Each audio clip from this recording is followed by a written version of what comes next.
People going to work, rolling up tortillas in the marketplace, smoking, laughing.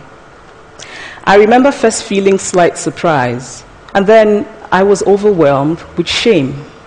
I realized that I had been so immersed in the media coverage of Mexicans that they had become one thing in my mind: the abject immigrant. I had bought into the single story of Mexicans, and I could not have been more ashamed of myself. So that is how to create a single story.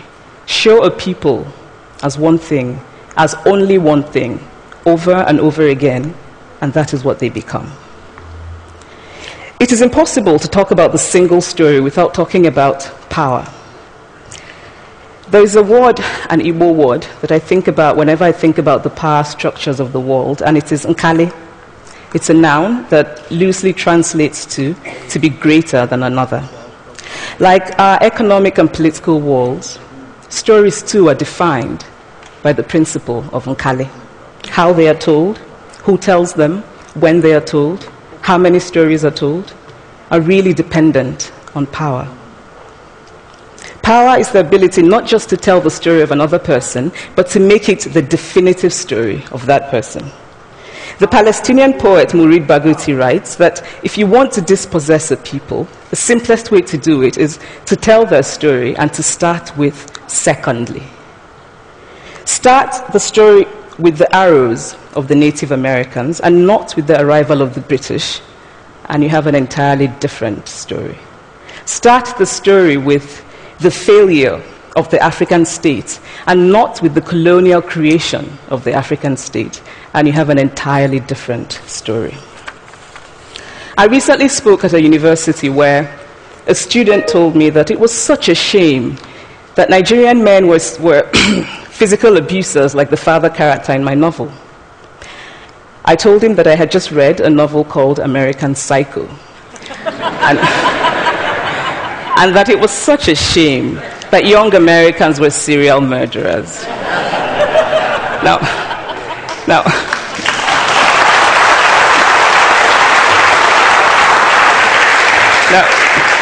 Now, obviously, I said this in a fit of mild irritation, but it would never have occurred to me to think that just because I had read a novel in which a character was a serial killer, that he was somehow representative of all Americans. And now, this is not because I'm a better person than that student, but because of America's cultural and economic power, I had many stories of America. I had read Thailand, Updike, and Steinbeck, and Gateskill. I did not have a single story of America. When I learned some years ago that writers were expected to have had really unhappy childhoods to be successful, I began to think about how I could invent horrible things my parents had done to me. But the truth is that I had a very happy childhood, full of laughter and love, in a very close-knit family.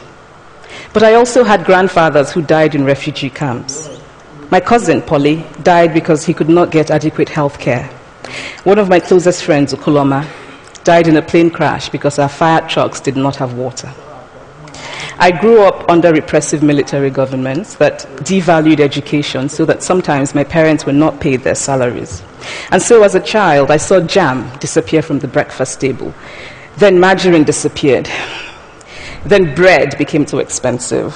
Then milk became rationed. And most of all, a kind of normalized political fear invaded our lives. All of these stories make me who I am. But to insist on only these negative stories is to flatten my experience and to overlook the many other stories that formed me. The single story creates stereotypes, and the problem with stereotypes is not that they are untrue, but that they are incomplete. They make one story become the only story. Of course, Africa is a continent full of catastrophes, the immense ones, such as the horrific rapes in Congo, and depressing ones, such as the fact that 5,000 people apply for one job vacancy in Nigeria. But there are other stories that are not about catastrophe, and it is very important, it is just as important to talk about them. I've always felt that it is impossible to engage properly with a place or a person without engaging with all of the stories of that place and that person. The consequence of the single story is this: it robs people of dignity. It makes our recognition of our equal humanity difficult. It emphasizes how we are different rather than how we are similar. So what if before my Mexican trip, I had followed the immigration debate from both sides, the US and the Mexican?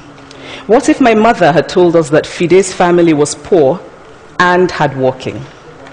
What if we had an African television network that broadcast diverse African stories all over the world, what the Nigerian writer Chinua Achebe calls a balance of stories? What if my roommate knew about my Nigerian publisher, Mukhtar Bakare, a remarkable man who left his job in a bank to follow his dream and start a publishing house? Now, the conventional wisdom was that Nigerians don't read literature. He disagreed. He felt that people who could read would read if you made literature affordable and available to them.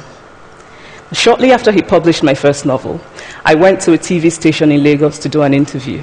And a woman who worked there as a messenger came up to me and said, "I really liked your novel. I didn't like the ending. Now you must write a sequel, and this is what will happen." And she went on to tell me what to write in the sequel. Now, I was not only charmed, I was very moved. Here was a woman, part of the ordinary masses of Nigerians who were not supposed to be readers. She had not only read the book, but she had taken ownership of it and felt justified in telling me what to write in the sequel. Now, what if my roommate knew about my friend Fumi Yonda, a fearless woman who hosts a TV show in Lagos and is determined to tell the stories that we prefer to forget? What if my roommate knew about the heart procedure that was performed in the Lagos hospital last week? What if my roommate knew about contemporary Nigerian music, talented people singing in English and Pidgin and Igbo and Yoruba and Ijo, mixing influences from Jay-Z to Fela to Bob Marley to their grandfathers? What if my roommate knew about the female lawyer who recently went to court in Nigeria to challenge a ridiculous law that required women to get their husband's consent before renewing their passports? What if my roommate knew about Nollywood, full of innovative people making films despite great technical odds? Films so popular that they really are the best example of Nigerians consuming what they produce. What if my roommate knew about my wonderfully ambitious hair braider who has just started her own business selling hair extensions? Or about the millions of other Nigerians who start businesses and sometimes fail, but continue to nurse ambition? Every time I am home, I am confronted with the usual sources of irritation for most Nigerians: our failed infrastructure, our failed government, but also by the incredible resilience of people who thrive despite the government rather than because of it. I teach writing workshops in Lagos every summer, and it is amazing to me how many people apply, how many people are eager to write, to tell stories. My Nigerian publisher and I have just started a non-profit called Farafina Trust, and we have big dreams of building libraries and refurbishing libraries that already exist and providing books for state schools that don't have anything in their libraries, and also of organizing lots and lots of workshops on reading and writing for all the people who are eager to tell our many stories. Stories matter.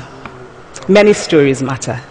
Stories have been used to dispossess and to malign, but stories can also be used to empower and to humanize. Stories can break the dignity of a people, but stories can also repair that broken dignity.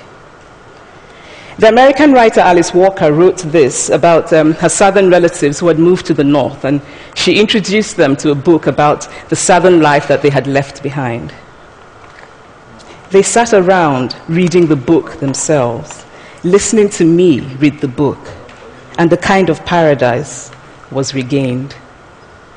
I would like to end with this thought, that when we reject the single story, when we realize that there is never a single story about any place, we regain a kind of paradise. Thank you.